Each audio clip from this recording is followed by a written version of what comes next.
Hey guys, let's talk about the fests, Bloodfest and Hellfest. Two movies that I completely confused for each other. I'm going to start with Bloodfest because that's the one I watched before Hellfest. The opening of Bloodfest immediately gives us a backstory about the main protagonist, which at that point I'm already assuming he's going to be the final boy. So far the kids are pretty likable. I actually liked the conversation that they had in the car about horror movie rules and tropes. It was a very short conversation, but it was a nice little touch.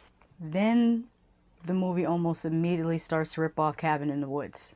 The red-bearded guy who was in charge of the Blood Fest was a little bit annoying, and I felt like that particular actor maybe didn't have the gravitas needed to pull that off. They really needed a Tony Todd or a Robert Englund type actor to really pull that off. Or even, I'm drawing a blank on the gentleman's name, but the guy that played Wishmaster, he had that something about him that he could do that as well.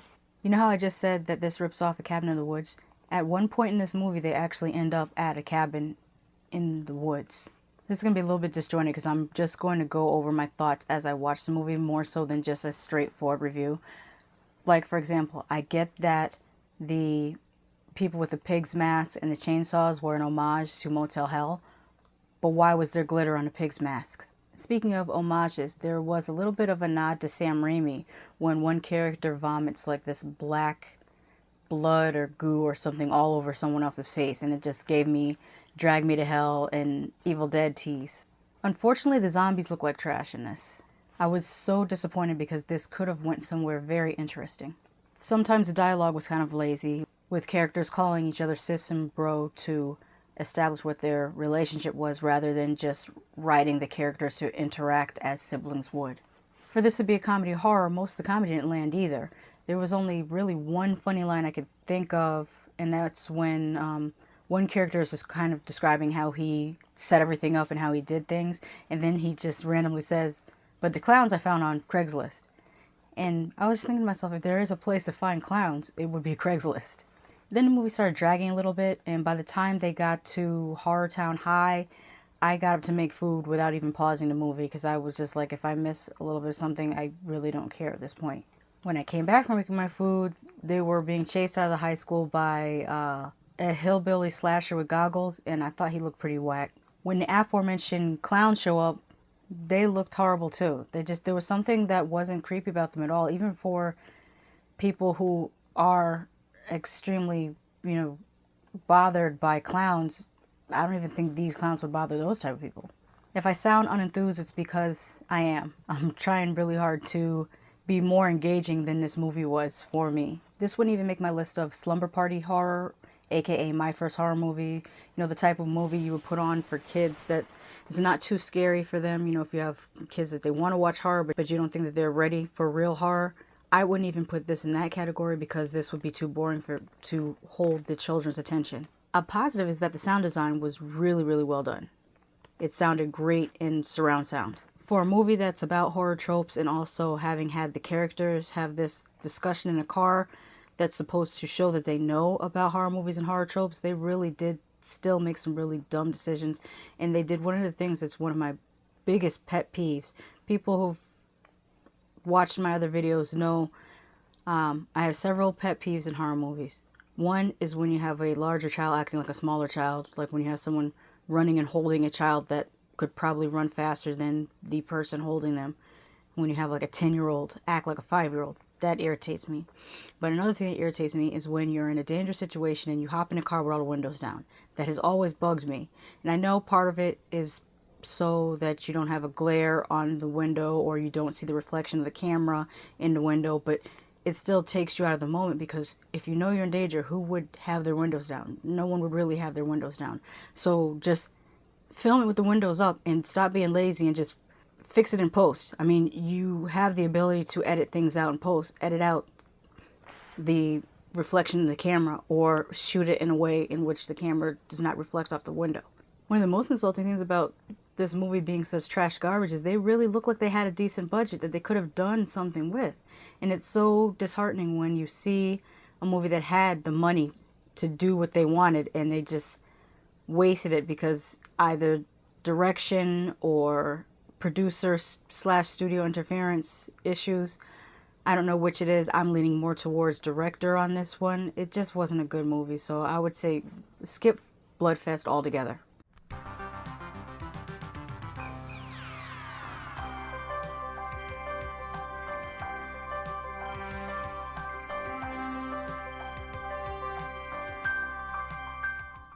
Now let's get into HellFest, and if you haven't guessed, today's look was inspired by the character of Brooke, played by Rain Edwards. I thought this was just a really cute look for her.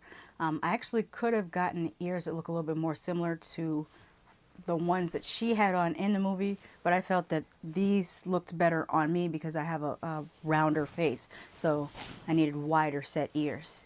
This movie opens up with a couple girls going through a scare house. They're characters that we don't get to know because something bad happens to them immediately, so it's just kind of a prologue to let you know what happened in previous years.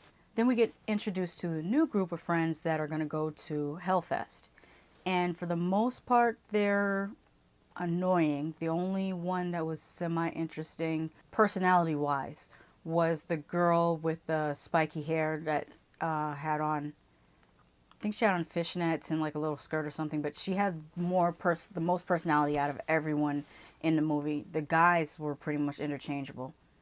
It was just like dude bro 1, dude bro 2, and dude bro 3. There were scenes when they were walking through the HellFest that really reminded me of Universal Horror Nights here at Universal Studios in Orlando. It really is kind of like that. You're walking through the park and people that are in really, like, I would say film grade makeup come up to you and try to scare you. And it's so funny because I noticed that they tend to kind of run up on two groups of people the most, and I think it's because they get a bigger reaction. It's not that these two groups of people are any more scary than other groups of people, but they just react more vibrantly, and that's the most tough looking, you know, like thugged out dudes that are, you know, at the park in their Timbs. They react so funny. They either square up or they just run away when the scare actors run up in their face. And Puerto Rican women, they just, I don't want to call it overreaction because it's not really overreacting, because your reaction is what your reaction is. I don't consider it one better or worse than the other. It's just funnier to watch a bigger reaction. I can't really tell how old these characters are supposed to be. I can't tell whether they're supposed to be high school age or whether they're supposed to be college age. A lot of stuff they were doing was really stereotypical, but not current day stereotypical, more like 80s movie stereotypical, so that was a little odd. As they were going through the park, they started to get really annoying to me because they were seriously overreacting to everything. When I mean overacting, I don't mean to the scares. I mean just being overly excited about every little thing, and I feel like maybe I'm just jaded and old, but I feel like I haven't been that excited about going to a scare house since middle school. I mean, it really isn't that exciting. It's fun, yeah, but I'm not jumping up and down, and I don't know. Their reaction, it didn't even seem like that of an older teenager. It seemed more like a younger teenager, like a 13, 14-year-old. I could see that. I don't know. Maybe they're supposed to be in high school. They didn't look like high school students, but maybe they were supposed to be in high school. If you saw the movie, did you happen to see two characters they walked by that looked a little bit like the singing ladies from the Mothra movies? I don't know if they were supposed to be paying homage to the two singing ladies from the Mothra movies, but that's what they reminded me of. There is some decent gore in this movie. The camera cuts away a little too quickly from the first kill for us to really fully appreciate that, but it still was executed well. I think my favorite kill was the second one with the needle. It really reminded me of that scene with the lady in the window in Zombie, sometimes known as Zombie 2, because of the way that they did the practical effects was very, very similar, and I really enjoyed that. Something else I noticed, where were all the other patrons? It seemed like the people in the park were only the actors in the scare houses and these, what was it, 5 or 6 friends. The design of the different scare houses was pretty cool. I thought they looked pretty fun. The one where they were riding in that little, I don't know if it's supposed to be, well, it's kind of like a little train type thing, reminded me of the, I don't know if that's late 70s or early 80s, but there was a movie called Funhouse, and it kind of reminded me of that. Then Tony Todd shows up dressed as Baron Samedi, full of charisma as he usually is. It just occurred to me who the girl with the spiky hair reminded me of. At first I thought she was the same actress that played teenage Megasonic Warhead in Deadpool, because she looks really similar, but when I looked her up, the name wasn't the same. But like I said, she was pretty charismatic herself. Overall, this is a pretty fun movie, way better than Bloodfest. So if you had to choose between Bloodfest and HellFest, go with HellFest, because I feel like it was a much better movie. There was a few points where it dragged just a little bit. Maybe they could have shaved 10-15 minutes off. It isn't exactly something that needs to be seen on the big screen though.